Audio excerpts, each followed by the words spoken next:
Hello, my very precious and peaceful mortal souls. At least I hope you're peaceful.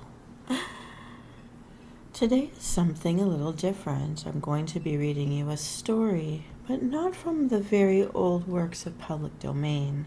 No, this is something very modern, but I'm allowed to read it to you for free. This is going to be a story written by the author Owen Duff. And they wrote today's story because it was entered into a contest. It's actually a poem that's been shortlisted for this writing competition, and it's featured on the Reedsey website, which allows its stories to be read with a disclaimer that includes these stories are free to read on the internet and Twitch safe. Owen Duff wrote today's short, humorous historical fiction poem, Two Warriors, in response to a specific writing prompt. The prompt was as follows. Place your characters in a tough situation where nobody wants to acknowledge the reality of what's happening. Ooh. Get yourself comfortable, M-Soul. This is interesting. Good luck, Owen Duff, and thank you for letting us read your very entertaining and thought-provoking story. Get comfy, M-Soul. I hope you have something to hydrate with as the story begins now.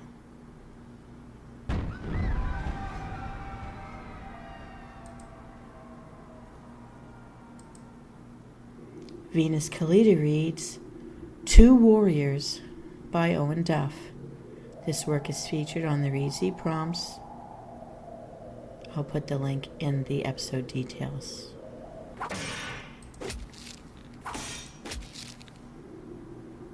In the late hours of a hot summer day, two enemy warriors lay on a bloodied battlefield.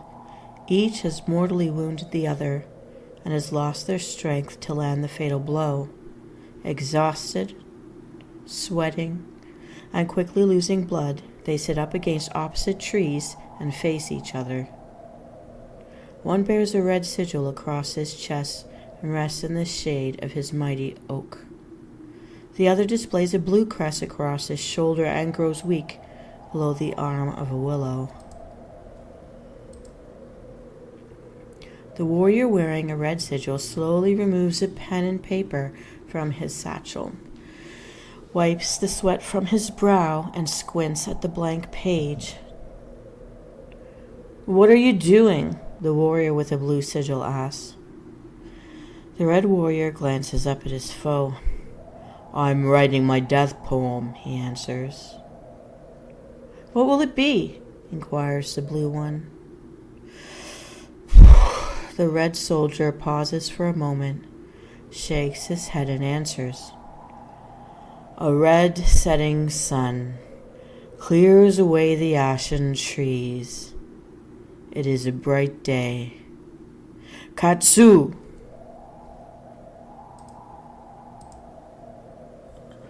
The blue-crested soldier ponders a moment, and his face wrinkles in disgust. "Why, that's no poem at all," he says, shuffling his fingers. "How can you say such a thing?" the red warrior scoffs. "I do not believe that you would be a poet." "Maybe not," says Blue. "But even so, I could do better than that." "Oh, yeah?" chuckles. "And how's that?"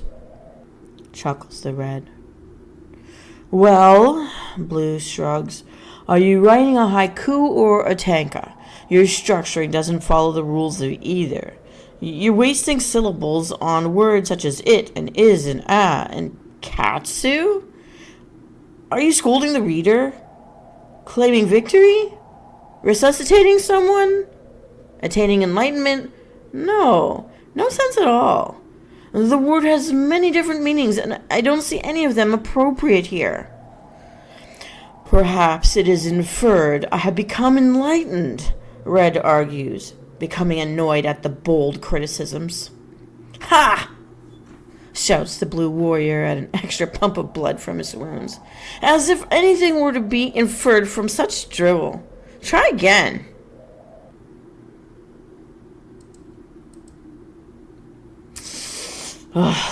Disgruntled, The Red Warrior scratches out the text at his first poem, and he begins again. My blue enemy speaks as though he knows what's wise. What an idiot. Amusing, said the Blue Warrior, laughing. If only you didn't waste your time and ink on such an insult. You're just as better written this time, yet it shows a lack of ability to conjure something of significant reflection. Be the poem remembered for of all time, you remain the laughing stock, Red boasts. Is that so? Or is it the child whose ink was spent in rage because he couldn't handle a little touch of criticism? Blue fires back. Enough, the Red one says.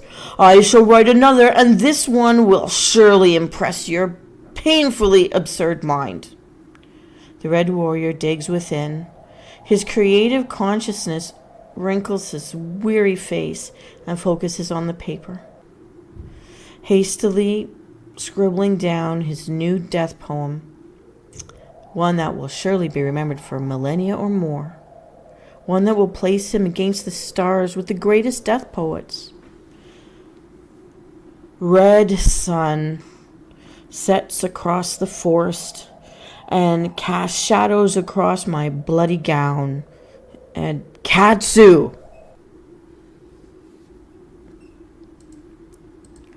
Oh, no, stop, the Blue Warrior cries out. No good. The repetition of across and Katsu again, using the word and not only once but twice. You're wasting syllables and boring me tremendously.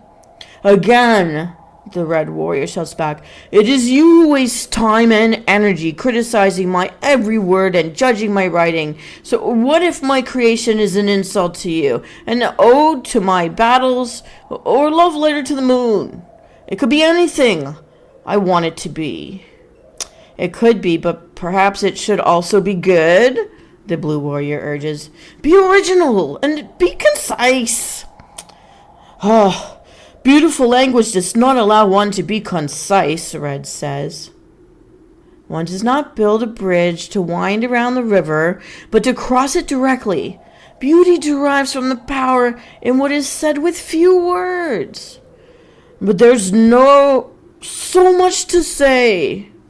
Out the excesses in dealing with the form, there are word restraints. You seem quite adamant about this. The Red Warrior wipes a mixture of sweat and blood from his brow. Perhaps you should write a poem to prove me wrong.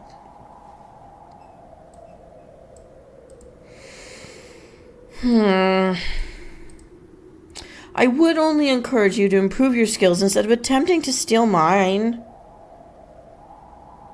Steal yours? Red lets out a full-bellied laugh.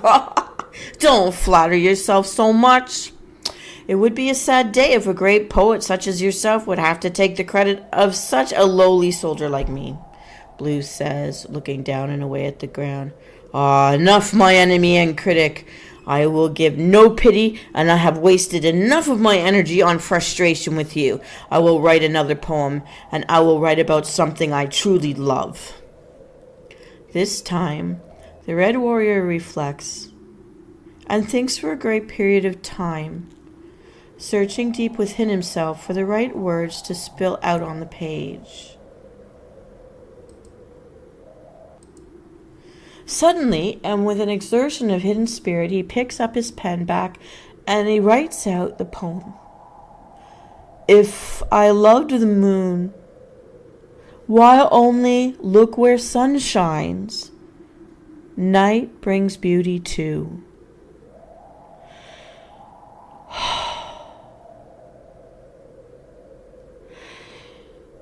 Breathing in deep with nostalgia and the fruitful memories of pondering the moon as a child, the Red Warrior finds peace within himself. He senses the feeling of fulfillment already releasing the tension in his muscles and gives way to the breeze of death under his mighty oak tree. Almost immediately, the blue warrior lurches forward and drags his wounded self across the soil to the body of his opponent. He takes the freshly written death poem in his hand, crawls back to his weeping willow, and signs his name upon the paper.